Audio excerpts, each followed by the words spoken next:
Now we take one more example related to the Cramer's rule. यहाँ पे ये तीन equations दिए हैं, but if you observe x, y and z यहाँ पर denominators में दिए हैं, तो इन्हें अगर हमें linear equation में convert करना है तो हम substitution method use करेंगे.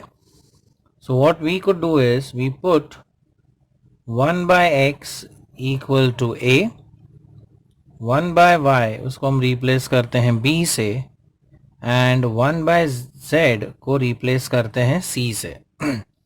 सो जो इक्वेशंस होंगे वो होंगे 2a पहला equation minus 1 by y is b and 3 by z हो जाएगा 3c इक्वल टू 4. ये हमारा इक्वेशन 1 आ जाएगा in terms of a b and c. Second equation हो जाएगा a minus b 1 by y is b plus 1 by z यानी c is equal to 2. ये आ गया equation 2.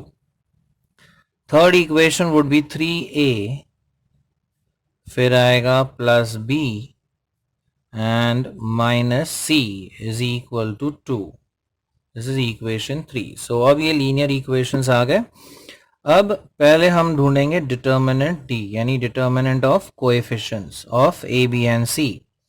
So we have 2 minus 1 3, then यहाँ पे a का कोएफिशिएंट 1, b का -1, c का 1 and lastly we'll have 3 1 -1.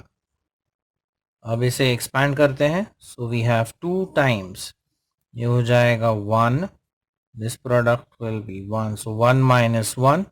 Second term का साइन चेंज, ये हो जाएगा +1 इंटू दिस वुड बी -1, ये आएगा -3.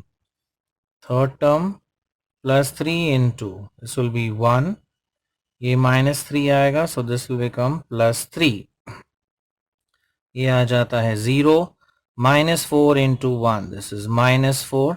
3 + 1 is 4, 4 3s is 12.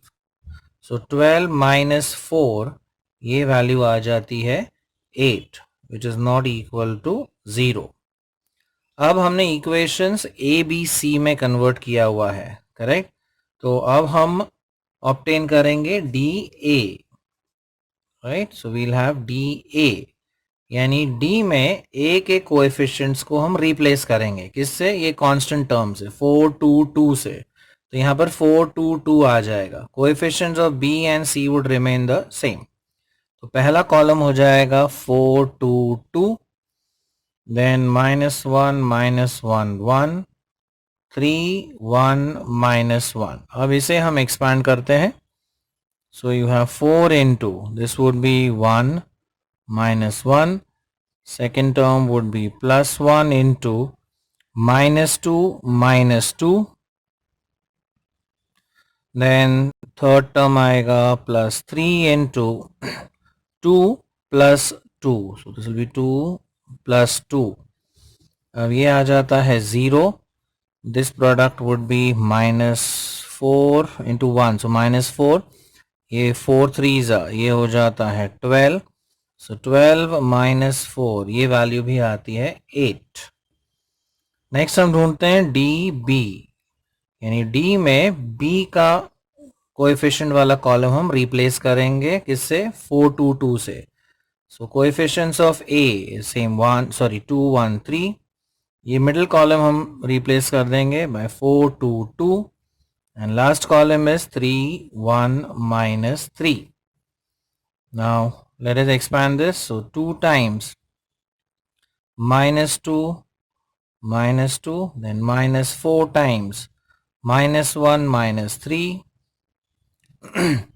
Next will be +3 into 2 -6. So 2 -6. ये आता है -4 into 2 that is -8.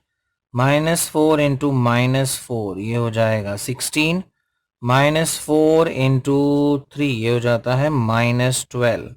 So -20 plus 16 this would be -4. तो ये वैल्यू आ गई डी बी की.